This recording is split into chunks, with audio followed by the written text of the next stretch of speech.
What's up, guys? Welcome back to Bourbon Blind Mixology with Mick.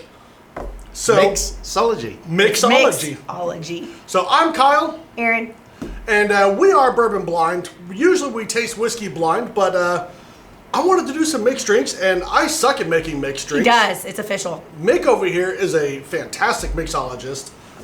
So he's teaching us different recipes, so be sure to check those out. And what are we doing today? Today is a classic old-fashioned. Yes.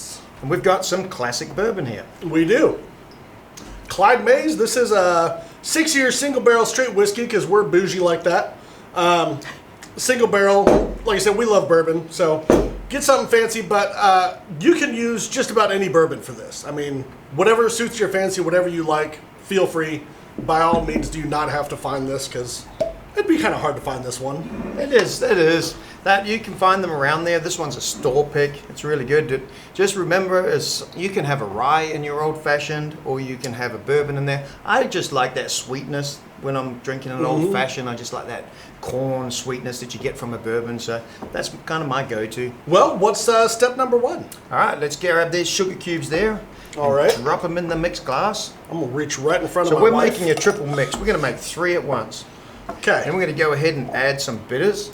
So what I like to do is I like to soak the sugar cube. So you just drop it in there and it'll pick it up off the bottom and it'll soak right through into the sugar cubes. So I did 2 dashes each. Yep. So total of 6, 2, 4, 6. So there's those. And then what's after that? And after that, what we're going to do is we're just going to muddle the sugar down into the Angostura bitters in there. And just try to break it down and make it liquefied as much as possible. If it starts getting too dry, just go ahead and add a little bit of bourbon to it. I will gladly do that. That's right. We're trying to make a sugar mix. I prefer the sugar cubes than the sweetener that comes in the bottle, the liquefied sweetener. The reason for that is I like to be able to taste the bourbon through the sweetness in there, and I like right at the end there at the bottom of the glass where you just get that last little bit there and it's got the sugar crystals in it. It's so good. You know, when you're kids, the best part of chocolate milk is the bottom. Yep. With Nestle's Quick. Like, I don't know, I might have dated myself, but the powdered Nestle Quick at the bottom, that's the spot. All right. So let's go ahead and we'll go ahead and add the bourbon to it. How many? Let's say 6 ounces. So Okay. put 3 of those in there. So 2 ounces per drink. 2 ounces per drink. And there's stuff I poured out. That's right. And what was in this? Gotta give some to the angels, right? So we'll go ahead and add the ice. There you go. I knew I had it somewhere. So we got some ice ready to go in there. Go ahead and stir that up. It's pretty. Honey, you want to do some stirring? Sure. Since I'm standing in front of it. Looks like iced tea. Who needs, just put that in a glass. I got an idea. Make a double. Let's add a little bit Ooh, we're gonna add some smoke. of Yes. mesquite smoke to that. Yes, please. So we're just going to put that up here. And we're going Oh, that to smells go ahead amazing. and gas it. That's right. We came prepared. Oh, maybe not that much. Back it back a little bit. So if you don't have a smoker or don't want it smoked, and just want an old fashioned, feel free to do everything we just did, minus the smoke. Ooh. Oh, that smells Oh, good. that smells does. so It good. So smells we're so using awesome. mesquite chips, as we said earlier. We've got applewood, cherrywood, which is a little bit sweeter, but we're going after that full flavor in there. I'm a huge fan of mesquite personally. I'm being from Arizona. When you make a burger or something, you just go outside and get in your backyard and grab some mesquite and throw it on the grill. So It's also everything it's really good for any barbecue. Yeah. Any kind of barbecue. Oh, I have a pellet grill, pellet smoker. Mesquite is just what I keep in there. Yep. And if you're familiar with Wild Turkey and Matthew McConaughey, they have one out there, Long Branch, that he was a part of, and he wanted to put some sort of home, because he's from Texas, spin on it, and they did that. I believe they filtered it through the mesquite. They did, yep. Yeah, and Yep, it's mesquite filtered. actually very interesting. I bet you quite that nice. would be really, really good. It really is. Yep. All right. Yeah. So we've let that smoke. Just let the smoke sink in a little bit. We're Here going it to let goes. this Here it comes. nice and I'm slow. excited. Woo! It's so Yeah. pretty too. I mean, what a great presentation. Oh, that smells so good. You want to see if that can tornado? get it to turn it down. All right.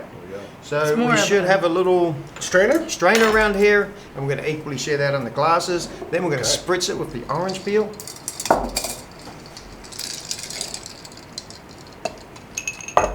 Oh, that smells so good. It really, really does. does. I wish we had smell-o-vision. Yeah. Smell tube. Yeah, smell tube.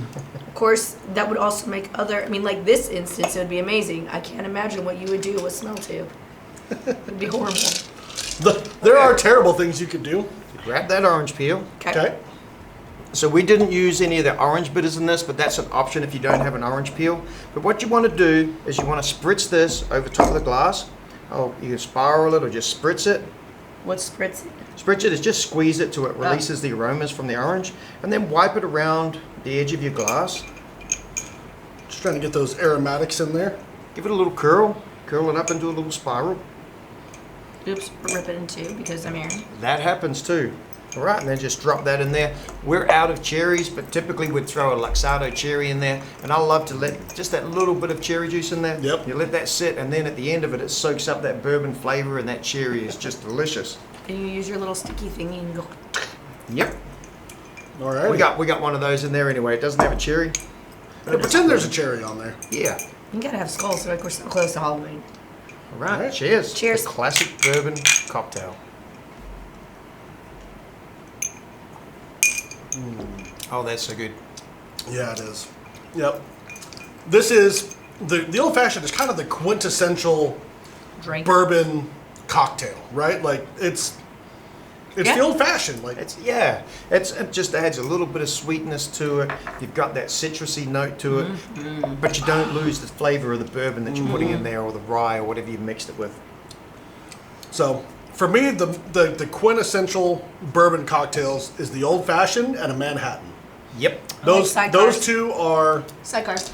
You got the sidecar and the whiskey sour. I Yep. would say those are also right up there. Yeah, and you know, if you love bourbon, this is the one you want, bourbon or rye, because you just don't lose that flavor in Yep. it. And you could absolutely use a rye in here too. Absolutely. I was just thinking that really, a rye with absolutely. the orange and a cherry, and I know I just said I would put a cherry in this. Yep. But the rye would definitely, whatever you use, you want it to make sure that it's going to hold up to the orange and the cherry. Yeah. And this is one, Carl, that I will use a more expensive bourbon or a more expensive rye Right. on, because you maintain that taste, whereas a lot of cocktails you want to use like a Rittenhouse or a Wild Turkey 101. Around 100 proof is really good, but because you continue to get the flavor notes of the bourbon out, Yeah. I'm not afraid to use a little more expensive bourbon to make one of these. Absolutely, absolutely. I mean, from a culinary standpoint, one thing we were always taught is garbage in, garbage out. Yeah. If you use garbage ingredients, it's probably going to be like garbage. I mean, Yeah. you know, you don't always have to use the absolute best of everything, but like when you're cooking with wine, one thing they taught us, if you wouldn't drink it by itself, don't cook with it. You know what I mean? Like you just Standard. don't. That is such a good point. I didn't learn that in culinary school. I just learned that from my mama. It is. And this one, you're enhancing the experience versus trying to hide it. So Right. don't be afraid Yep. to use a good bourbon or a good rye on this.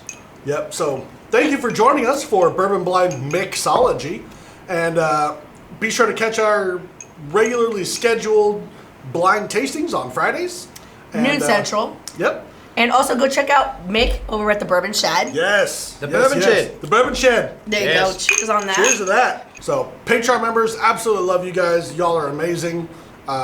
Always trying to get new stuff for you guys, new barrel picks, whatnot. However we can appreciate you guys. And yeah, I think other than that, we're done. We're out of time. Done all the shameless plugging we can do. So Always a good time. Cheers. cheers.